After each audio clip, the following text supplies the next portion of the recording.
সুপ্রভাত সবাইকে। সবার দিনটা যেন ভালো যায়, কিন্তু আজকে আমাদের দিনটাই শুরু হয়েছে একদম খারাপ। আমার চোখ মুখ দেখেই বুঝতে পারছো এখনও মনে হচ্ছে ঘুমের রেশ কাটেনি। সত্যি ঘুম এখনও চোখে, আমাকে যদি এখনও ঘুমাতে দেয় আমি ঘুমিয়েই পড়বো। কাল রাত থেকে গুগলের বমি, লুজ মোশন, মানে বমি এতটাই, মানে বমি করেছে, মানে উঠে আর যেতে পারেনি। বারান্দাতে বিছানাতে জামা কাপড়ে বমি হয়েছে, করেছে। পেট ব্যথা, সেই 4টে থেকে উঠে বসে আছি, কেননা বারান্দায় টারান্দায় পুরো বমি করে একদম ভর্তি করে দিয়েছিল। তো সেইগুলো পরিষ্কার করলাম।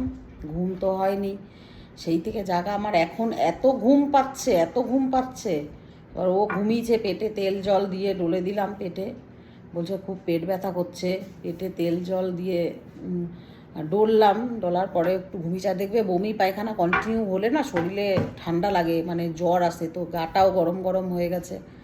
এবারে কথা হলো, ঘরে কোনো মেডিসিন নেই। বোনকে ফোন করলাম, ও বললো ওষুধের নাম, কিন্তু ওষুধের নাম আজকে বৃহস্পতিবার আমাদের রানীগঞ্জের বেশিরভাগ ওষুধের, মানে সমস্ত কিছু বন্ধ থাকে। মোট কথা বৃহস্পতিবারটা রানীগঞ্জের বন্ধ থাকে।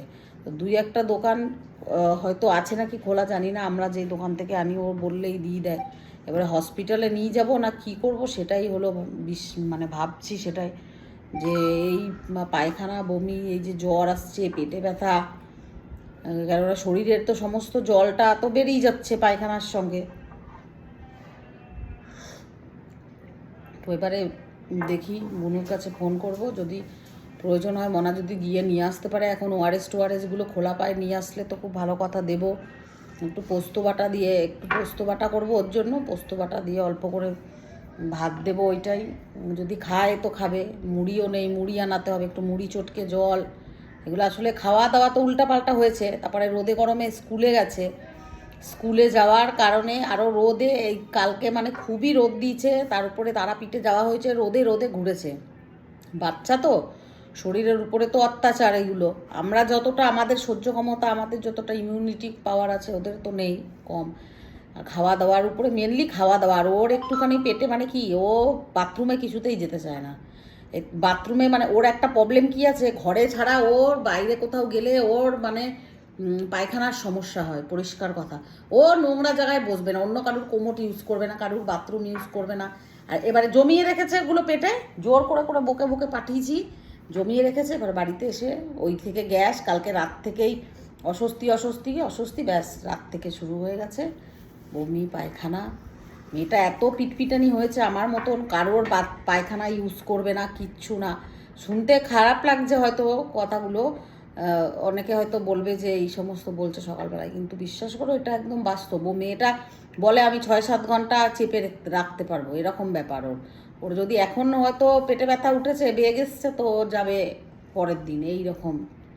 এখন কি করব, সেরকম সিচুয়েশান যদি হয়, কেননা হসপিটালে ভর্তি করব নিয়ে, 2 বোতল স্যালাইনগুলো চললে পরেও ঠিক হয়ে যাবে। মানে ছেলে মেয়ের কিছু হলে বাড়িতে কারুর ভালো লাগে না। আর আমার বাড়িতে রাত বেরাতে বাড়াবাড়ি হবে, কে নিয়ে যাবে বলো? ছুটে আমি বাড়ি ফেলে তো যখন তখন ঘর ফেলে যেতেও পারবো না।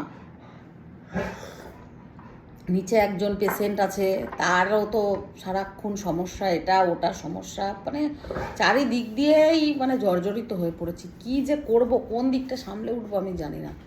আজকে আর খাবার কিছু করব না, পাতলা করে একটুখানি মুসুর ডাল ওই বসিয়েছি, আর পোস্ত করব, ভাত। গুগল যদি কাঁচা পোস্ত বাটা দিয়ে অল্প খায়, যদি খেতে চায় দেবো, নাহলে ওআরএস জলই দিতে হবে। আর আমার পুরো চোখে ঘুম, আমার চোখ মেলতে পারছি না, এত ঘুমের। 4টা থেকে জাগা, ঘুম সলিড না হলে পরে সারাদিন ম্যাচ করে। জানি না কি হবে আজকে, ভিডিও আজকে ছাড়তে পারবো কিনা সেটাও জানি না, এইটাই পোস্ট হবে, আর কিছু করার নেই। কারণ চাটা খেয়ে নিই, চা পুরো ঠান্ডা হয়ে গেছে আমার।